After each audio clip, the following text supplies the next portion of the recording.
Presidência da República, Secretaria-Geral Subchefia para Assuntos Jurídicos, Lei nº 14.133, de 1º de abril de 2021, Lei de Licitações e Contratos Administrativos.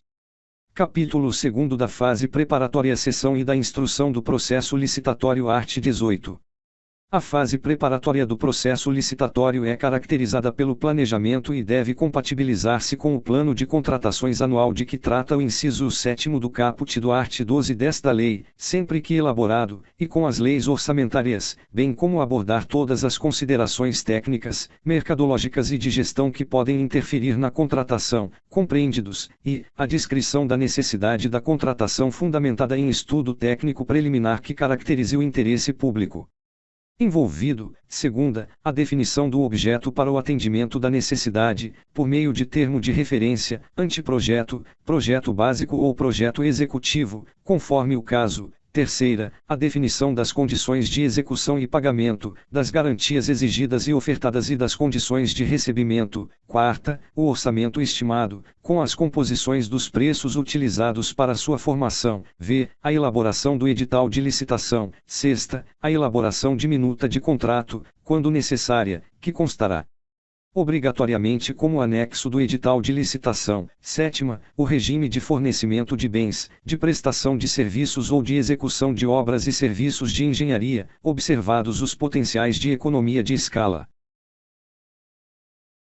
Oitava, a modalidade de licitação, o critério de julgamento, o modo de disputa e a adequação e eficiência da forma de combinação desses parâmetros, para os fins de seleção da proposta apta a gerar o resultado de contratação mais vantajoso para a administração pública, considerado todo o ciclo de vida do objeto. Nona, a motivação circunstanciada das condições do edital, tais como justificativa de exigências de qualificação técnica, mediante indicação das parcelas de maior relevância técnica ou valor significativo do objeto, e de qualificação econômico-financeira, justificativa dos critérios de pontuação e julgamento das propostas técnicas, nas licitações com julgamento por melhor técnica ou técnica e preço, e justificativa das regras pertinentes à participação de empresas em consórcio. X, a análise dos riscos que possam comprometer o sucesso da licitação e a boa execução contratual. 11, a motivação sobre o momento da divulgação do orçamento da licitação, observado o art. 24 desta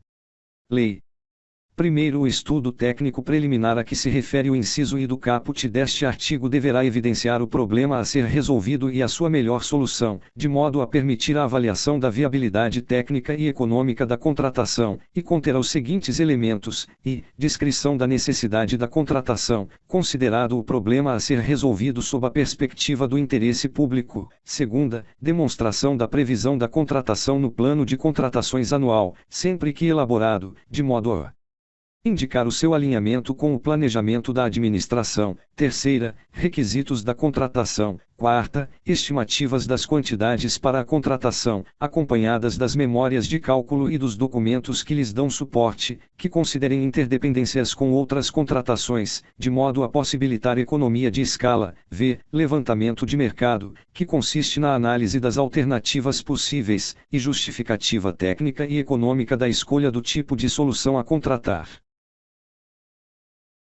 Sexta, estimativa do valor da contratação, acompanhada dos preços unitários referenciais, das memórias de cálculo e dos documentos que lhe dão suporte, que poderão constar de anexo classificado, se a administração optar por preservar o seu sigilo até a conclusão da licitação. Sétima, descrição da solução como um todo, inclusive das exigências relacionadas à manutenção e à assistência técnica, quando for o caso. Oitava, justificativas para o parcelamento ou não da contratação. Nona, demonstrativo dos resultados pretendidos em termos de economicidade e de melhor aproveitamento dos recursos humanos, materiais e financeiros disponíveis. X, providências a serem adotadas pela administração previamente à celebração do contrato, inclusive quanto à capacitação de servidores ou de empregados para fiscalização e gestão contratual. 11, contratações correlatas e ou interdependentes. 12, descrição de possíveis impactos ambientais e respectivas medidas mitigadoras, incluídos requisitos de baixo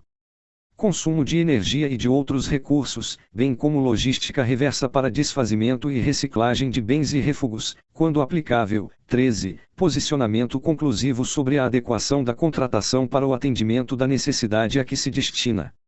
Segundo o estudo técnico preliminar deverá conter ao menos os elementos previstos nos incisos I, 4ª, 6ª, 8ª e 13 do primeiro deste artigo e, quando não contemplar os demais elementos previstos no referido parágrafo, apresentar as devidas justificativas. Terceiro, em se tratando de estudo técnico preliminar para a contratação de obras e serviços comuns de engenharia, se demonstrada a inexistência de prejuízo para a aferição dos padrões de desempenho e qualidade almejados, a especificação do objeto poderá ser realizada apenas em termo de referência ou em projeto básico, dispensada a elaboração de projetos. Art. 19. Os órgãos da administração com competências regulamentares relativas às atividades de administração de materiais, de obras e serviços e de licitações e contratos deverão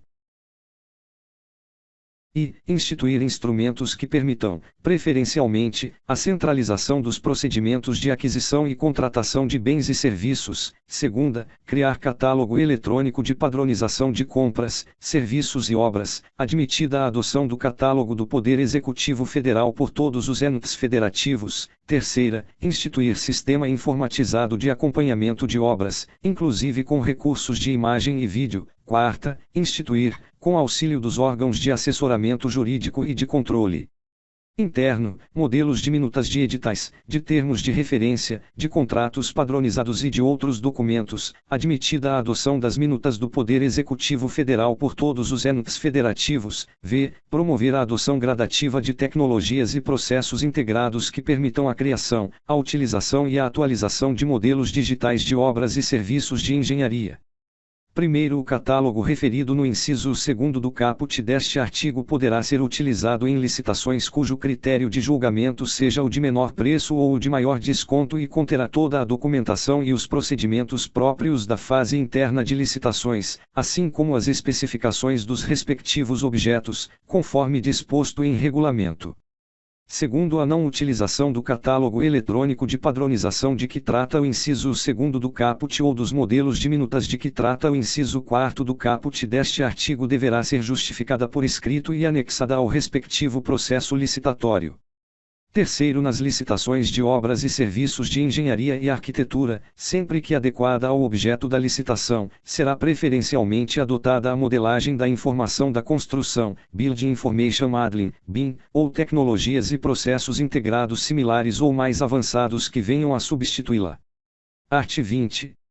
Os itens de consumo adquiridos para suprir as demandas das estruturas da administração pública deverão ser de qualidade comum, não superior à necessária para cumprir as finalidades às quais se destinam, vedada a aquisição de artigos de luxo.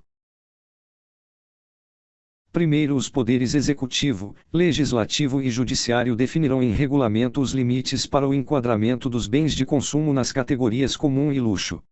Segundo, a partir de 180 dias contados da promulgação desta lei, novas compras de bens de consumo só poderão ser efetivadas com a edição, pela autoridade competente, do regulamento a que se refere o primeiro deste artigo. Terceiro, vetado. Art. 21. A administração poderá convocar, com antecedência mínima de 8 dias úteis, audiência pública, presencial ou à distância, na forma eletrônica, sobre licitação que pretenda realizar, com disponibilização prévia de informações pertinentes, inclusive de estudo técnico preliminar e elementos do edital de licitação, e com possibilidade de manifestação de todos os interessados. Parágrafo único. A administração também poderá submeter a licitação à prévia consulta pública, mediante a disponibilização de seus elementos a todos os interessados, que poderão formular sugestões no prazo fixado. Art. 22. O edital poderá contemplar matriz de alocação de riscos entre o contratante e o contratado, hipótese em que o cálculo do valor estimado da contratação poderá considerar taxa de risco compatível com o objeto da licitação e com os riscos atribuídos ao contratado, de acordo com metodologia predefinida pelo ente federativo. Primeiro, a matriz de que trata o caput deste artigo deverá promover a alocação eficiente dos riscos de cada contrato e estabelecer a responsabilidade que caiba a cada parte contratante, bem como os mecanismos que afastem a ocorrência do sinistro e mitiguem os seus efeitos, caso este ocorra durante a execução contratual. Segundo, o contrato deverá refletir a alocação realizada pela matriz de riscos, especialmente quanto, às hipóteses de alteração para o restabelecimento da equação econômico-financeira do contrato nos casos em que o sinistro seja considerado na matriz de riscos como causa de desequilíbrio não suportada pela parte que pretenda o restabelecimento. Segunda, a possibilidade de resolução quando o sinistro majorar excessivamente ou impedir a continuidade da execução contratual. Terceira, a contratação de seguros obrigatórios previamente definidos no contrato, integrado o custo de contratação ao preço ofertado. Terceiro, quando a contratação se referir a obras e serviços de grande vulto ou forem adotados os regimes de contratação integrada e semi-integrada, o edital obrigatoriamente contemplará a matriz de alocação de riscos entre o contratante e o contratado. Quarto, nas contratações integradas ou semi-integradas, os riscos decorrentes de fatos supervenientes à contratação associados à escolha da solução de projeto básico pelo contratado deverão ser alocados como de sua responsabilidade na matriz de riscos.